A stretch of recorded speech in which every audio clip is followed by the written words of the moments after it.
संसद का उद्घाटन हो रहा है और संसद में जो सबसे बड़ा पद है राष्ट्रपति, उसको आप नहीं मौका दे रहे हैं या उनके अधिकार को आप छीन रहे हैं, तो वहाँ पर विपक्षी दल कैसे रहेगा साथ में? आपने किया क्या है? नौकरी के मुद्दे पे आपने क्या किया है? किसान के मुद्दे पे आपने क्या किया है?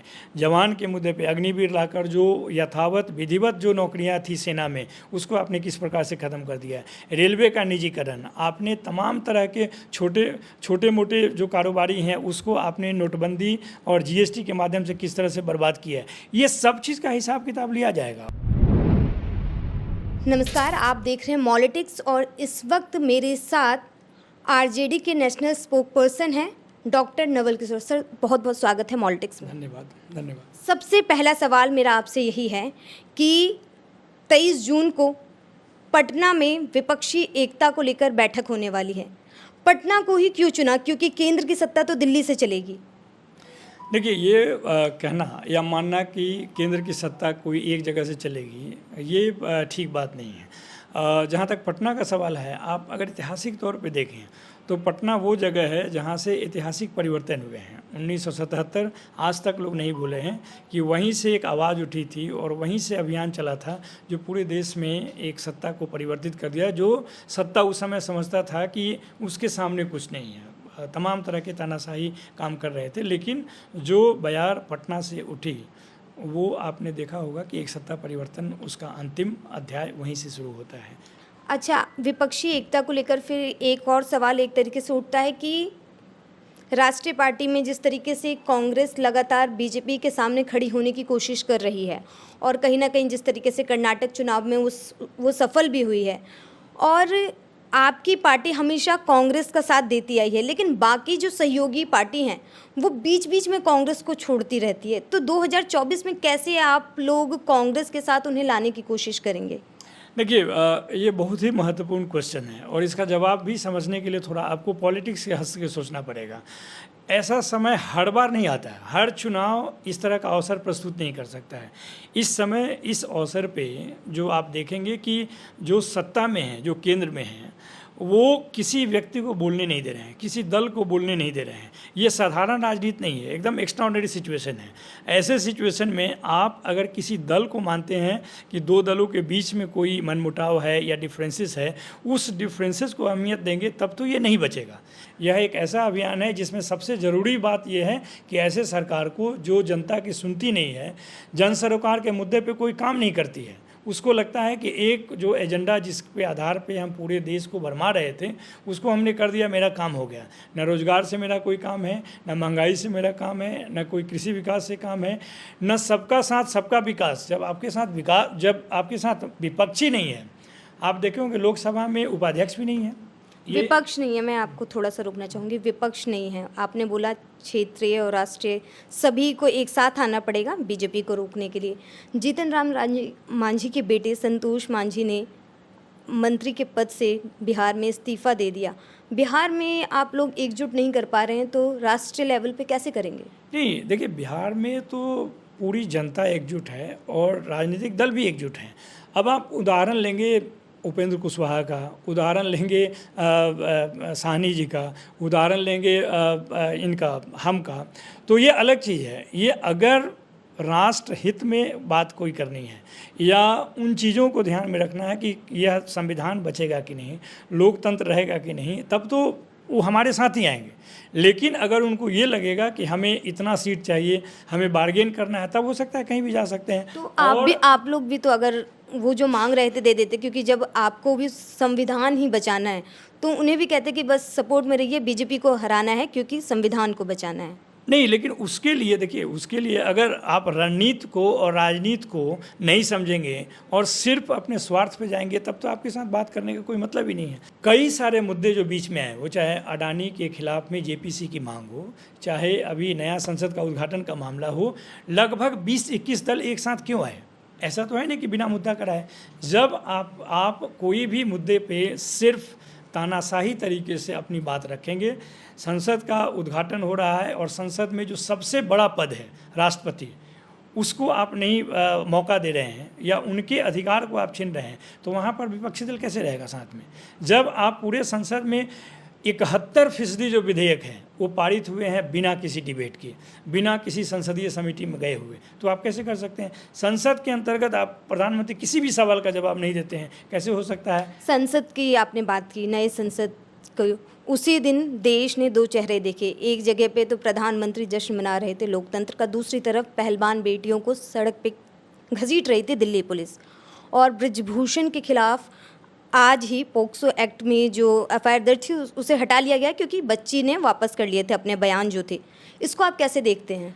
देखिए, भाजपा यह लगातार कोशिश कर रही है कि जो उसके इमेज को किसी भी तरह डेंट करता है, वो क्यों ना 100% सही भी हो, उसको हर तरीके से उसको समाप्त करने की कोशिश करती है। कोई भी आरोप, आप बताइए कि पिछले 10 साल से सरकार में भाजपा है और भ्रष्टाचारी को कहाँ खोज रहे हैं? आप विपक्ष में खोज रहे हैं। विपक्ष जन सरोकार के मुद्दे उठा रहा है, आपसे सवाल पूछ रहा है, आप जो खुद आप बोले हैं उस पर सवाल पूछ रहा है, तब आप खोज रहे हैं कि 20 साल पुराना केस, 25 साल पुराना केस, जो केस सीबीआई ने बंद कर दिया था उसको खुलवा कर फिर आप विपक्ष को परेशान कर रहे हैं। और जो लोग आपके यहाँ मंत्री के रूप में हैं, उनके खिलाफ में कौन कौन से बात नहीं आई है बीच में। तो ये तमाम तरह की जो बातें हैं ना, वो लोगों को पता है और विपक्ष एकजुटता जो है वो इन्हीं सब मुद्दों को लेकर जनता के बीच में जाएगी और इस सरकार को हराने का प्रयास करेगी। आपने भ्रष्टाचार के बारे में इस वक्त बोला। भ्रष्टाचार को लेकर अभी मध्य प्रदेश में कांग्रेस ने एक तरीके से चुनाव का शंखनाद किया। प्रियंका गांधी वहां जाती हैं और कहती हैं 220 महीने की सरकार पर 250 भ्रष्टाचार के आरोप हैं और मामले हैं। उसके बाद शाम तक जो गवर्नमेंट की बिल्डिंग होती है उसमें आग लग जाती है, फाइल्स जल जाती हैं। क्या कहेंगे? नहीं, देखिए, ये तो एकदम लोग रोज़ इस बात को अनुभव कर रहे हैं कि बीजेपी, कर्नाटक में भी तो आपने देखा कि 40% कट। आप आज बोल रहे हैं, पूरे देश में बोल रहे हैं कि लोग पैसा लेकर नौकरी देते हैं, ज़मीन लेकर नौकरी दे रहे हैं। ये ऑन रिकॉर्ड है कि आपके एक एमएलए के पास करोड़ों रुपए पकड़े गए थे, उसके यहाँ सीबीआई गई? नहीं गई। आपने देखा कि वहाँ पे 2 ठेकेदार आत्महत्या कर लेते हैं कि यहाँ पर 40% जो है वो कमीशन मांगा जाता है। और यह जनता अगर कर्नाटक की नहीं जानती तो उनको कैसे हराती?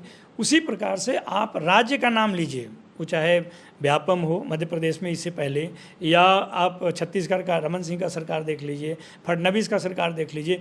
हर राज्य में आप देखेंगे कि कई सारे भ्रष्टाचार के जो केसेस हैं वो पेंडिंग पड़े हुए हैं।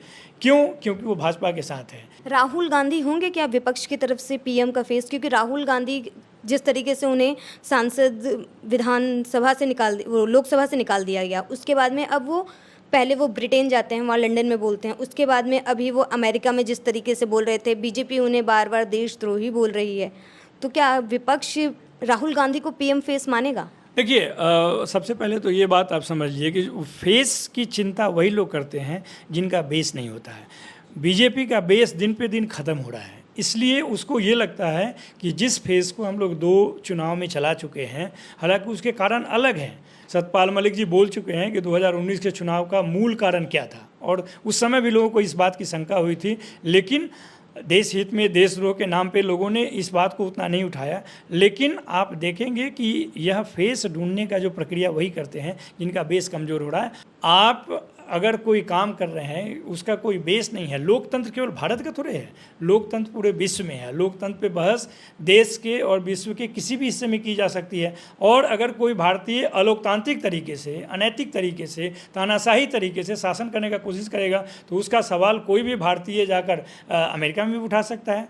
यहाँ तो प्रधानमंत्री भारत से बाहर बिना किसी बेस के, बिना किसी एलिगेशंस के, किसी पार्टी के विषय में, किसी व्यक्ति के विषय में तमाम तरह की उलूल जुलूल बातें की हैं।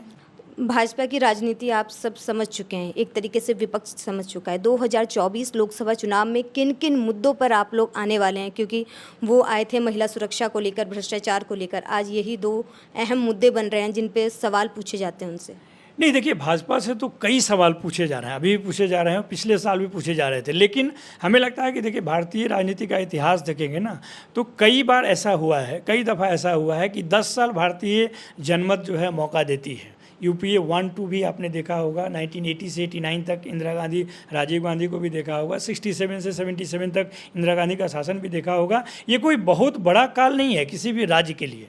लेकिन आपने किया क्या है? नौकरी के मुद्दे पे आपने क्या किया है, किसान के मुद्दे पे आपने क्या किया है, जवान के मुद्दे पे अग्निवीर लाकर जो यथावत विधिवत जो नौकरियां थी सेना में उसको आपने किस प्रकार से ख़त्म कर दिया है। रेलवे का निजीकरण, आपने तमाम तरह के छोटे मोटे जो कारोबारी हैं उसको आपने नोटबंदी और जीएसटी के माध्यम से किस तरह से बर्बाद किया है। ये सब चीज़ का हिसाब किताब लिया जाएगा। और आप तो बिहार की रहने वाली हैं और बिहार के विषय में ये भी जानते हैं कि गाँव में लोग बात करते हैं कि कोई भी परिवर्तन 10 साल से ज़्यादा नहीं लगता है, 10 वर्ष में बदलता है। तो हमें लगता है कि उपयुक्त समय है। मेरा आखिरी सवाल है, पीएम फिर बिहार से होगा? अगर बिहार से होगा तो फिर तेजस्वी यादव जी सीएम के लिए बिहार के लिए कंफर्म हो जाएंगे? देखिए, ये पीएम और सीएम का पद का सवाल जो है ना, अगर भाजपा केवल यही क्यों पूछती है? आप बताइए कि पहली बार योगी जी चीफ मिनिस्टर बने, किसी को मालूम था क्या? खट्टर बने, किसी को मालूम था क्या? फडणवीस बने, किसी को मालूम था क्या?